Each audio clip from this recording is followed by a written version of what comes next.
Alors, on va reparler donc de cette TAC DNA polymérase.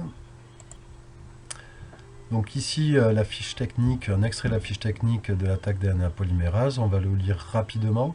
Donc c'est une enzyme thermostable, c'est ça vraiment le point important, puisqu'elle va fonctionner à 72 degrés, mais surtout subir des dizaines de cycles à 95 degrés. Et en fait, on l'a découverte, cette enzyme, dans une bactérie hyperthermophile, euh, Thermus aquaticus, qui a été retrouvée dans des sources chaudes. Et donc, le gène a été cloné et fabriqué maintenant dans E. coli sous forme recombinante. Et donc, on peut la chauffer jusqu'à 95 plusieurs fois sans perdre son activité. Alors là, après, il parle que cette enzyme est pure, bien purifiée dans ce qu'ils nous vendent. Et surtout qui n'a pas d'activité endonucléase et exonucléase. Donc, elle ne va pas détruire non spécifiquement l'ADN, sauf dans le cas que je vais vous dire. Donc en activité spécifique, elle va polymériser de 5' en 3' de l'ADN, donc c'est à ça qu'elle sert, mais aussi elle va avoir une activité exonucléase, 5' 3'. C'est-à-dire que s'il y a un bout d'ADN qui est hybridé sur son chemin, quand elle est en train de polymériser, elle va se dire, ben, ce bout d'ADN, je m'en fous, puisque je suis en train de polymériser, je le dégrade de 5' en 3' et je le remplace. C'est son type d'activité. Autrement, la moindre amorce à moitié hybridée bloquerait son activité. Voilà, je vais m'arrêter là. Et ensuite, on voit les différents composants. On voit qu'on aura besoin de DNTP, DATP, CTP, GTP et TTP, qui vont nous servir comme briques pour polymériser. Donc rapidement, ADN polymérase, première propriété. Euh, 5' 3' exonuclease activity, c'était ce que je vous disais, elle fait le ménage sur son passage, elle est thermostable et une masse moléculaire de 395. On la voit représentée à droite, on voit qu'il a ces chaînes polypeptidiques qui entourent l'ADN et qui va permettre la formation de liaisons phosphodiester entre nucléotides de manière complémentaire à l'ADN matrice. Donc maintenant, il faut faire un peu des calculs pour réussir à faire tourner cette PCR. Donc on a ce genre de tableau, je rappelle, un mélange réactionnel qu'on va ajouter. Donc lui, il va être commun à toutes les réactions. Et sur chaque type d'ADNC qu'on avait synthétisé, on va rajouter une part de ce mélange réactionnel.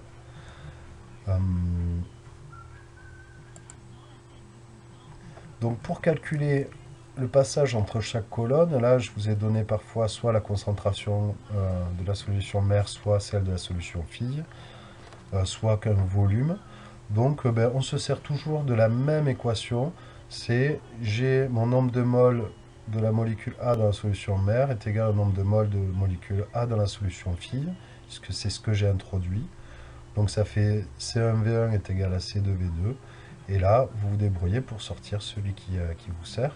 Mais on va voir que ça peut être plus intuitif avec ces tableaux. Par exemple, quand on passe du tampon PCR 10x, il est 10 fois concentré. Et on le veut à 1x, il faut faire une division par 10. Nous, on est sur un volume final de 50 microlitres. Donc, on mettra 10 fois moins. 50 divisé par 10, 5 microlitres pour arriver à 1x.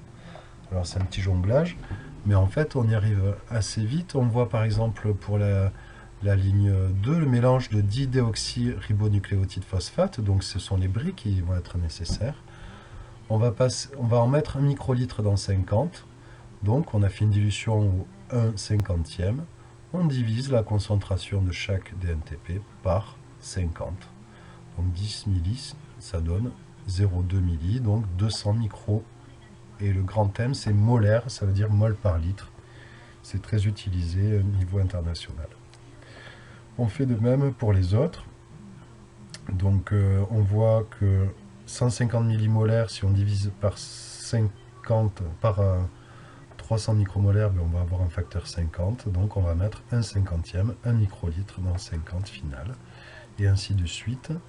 Le MgCl2, lui, va être rajouté à 0,5 millimolaire. Et là, pareil, on était à 25 millimolaires, divisé par 50, on obtient ça. Donc c'est un petit jonglage qui est pas trop mal pour voir que les dilutions, c'est pas trop compliqué. Et une fois qu'on a fait tous ces calculs, on va pouvoir compléter sur le volume total avec de l'eau, water. Donc là, ça fera 38 microlitres, puisqu'en tout, si on additionne tous les autres composants, on a 12 microlitres. Donc là, il faudra compléter avec 38 d'eau. Donc ça, c'est fait, on l'a fait. On va passer...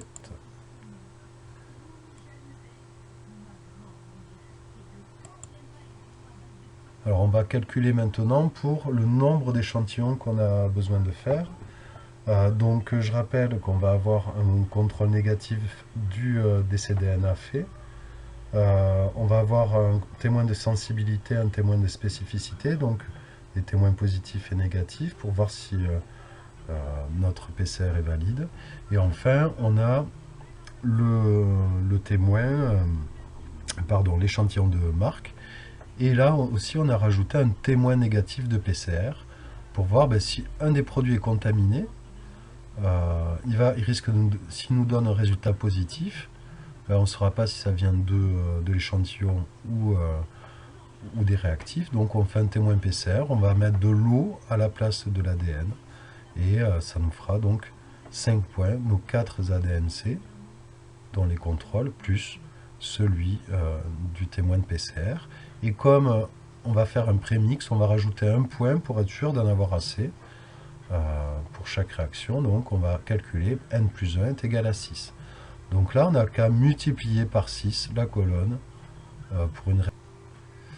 Donc pour la réalisation de l'organigramme, je vous laisse faire, il suffit de suivre le protocole.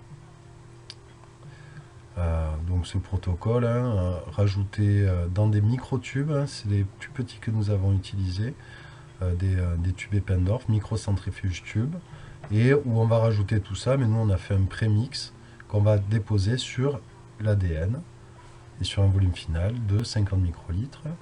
Étape 2, le mélange par pipetage. Il faut que tout soit bien homogène, c'est normal.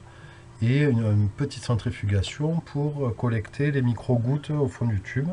Ça c'est important parce qu'on travaille avec des petits microlitres et si on en oublie sur le bord, ça ne va pas marcher. Ensuite on rajoute de l'huile minérale. On va voir que nous ça ne serait pas le cas. Ou alors on utilise un thermocycleur qui a un couvercle chauffant. En effet, comme on va chauffer à 95 degrés, 50, 72, on va avoir de la condensation qui va se former si on ne met rien en haut de la réaction. Donc on va perdre toute l'eau, comme on est sur un petit volume, et la réaction ne va pas fonctionner. Donc on chauffe le couvercle, le haut du tube, ou alors on met de l'huile pour éviter que l'eau ne s'évapore. Et enfin, on va placer en étape 4 les tubes dans un thermocycleur, donc on peut y programmer donc des températures et des temps de chauffe, et que cela soit répété sur plusieurs cycles. Donc on en a un au lycée, on aurait pu l'utiliser. Et enfin, après que la réaction soit faite, on va analyser les ADN obtenus par électrophorèse sur gel d'agarose et en rajoutant de l'éthidium bromide, du bromure d'éthidium, qui va rendre fluorescent l'ADN et on va pouvoir le détecter. Alors, on va voir que d'après le protocole, quel est le temps de cette réaction de PCR. Donc dans la deuxième partie, il y avait une petite explication sur comment elle était employée. Alors l'attaque d'une apolymérase recombinante qui est employée, elle est hot start. Hot start, c'est-à-dire qu'elle va ne commencer à polymériser qu'après avoir été chauffée un certain laps de temps. Et en fait, c'est recombinant, et puis on a rajouté un anticorps qui va bloquer le site actif de l'enzyme.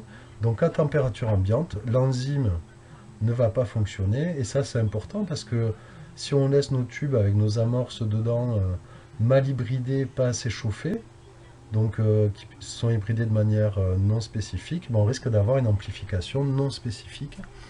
Donc c'est pour cela qu'on va vouloir qu'elle soit active que euh, après avoir été activée au moment où on le veut. Donc pour cela, on va chauffer pendant 10 minutes à 94 degrés, ça va dénaturer l'anticorps bloquant, et donc l'enzyme va pouvoir être fonctionnelle après ce temps de chauffe. Puis ensuite, on va avoir les différents cycles. Hybridation des amorces, là c'est 57 degrés 1 minute. Élongation 72 degrés 2 minutes. Et dénaturation de l'ADN à 94 degrés pendant 30 secondes. Donc pour répondre à la question, il fallait prendre en compte donc, ces 10 minutes, le cycle, et qui est reproduit 35 fois. Donc c'est un petit calcul, ça fait 122,5 minutes, donc 2 heures, 2 minutes et 30 secondes pour que la réaction soit faite. Alors, là, une petite question pour avoir une petite idée de combien de molécules d'ADN on va produire à partir d'une seule copie d'ADN-C. Donc, je vous ai mis un petit calcul facile, hein, c'est xn, c'est le nombre de molécules d'ADN créées après n cycles. C'est égal à x0, c'est combien j'avais de molécules d'ADN au départ, fois 2, parce qu'à chaque cycle, je multiplie par 2, multiplié, exponentielle, le nombre de cycles.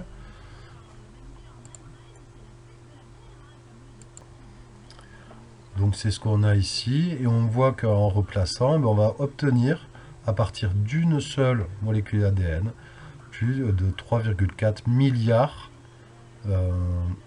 j'ai écrit une bêtise, paire de base, c'est pas ça, milliards de molécules d'ADN en 35 cycles.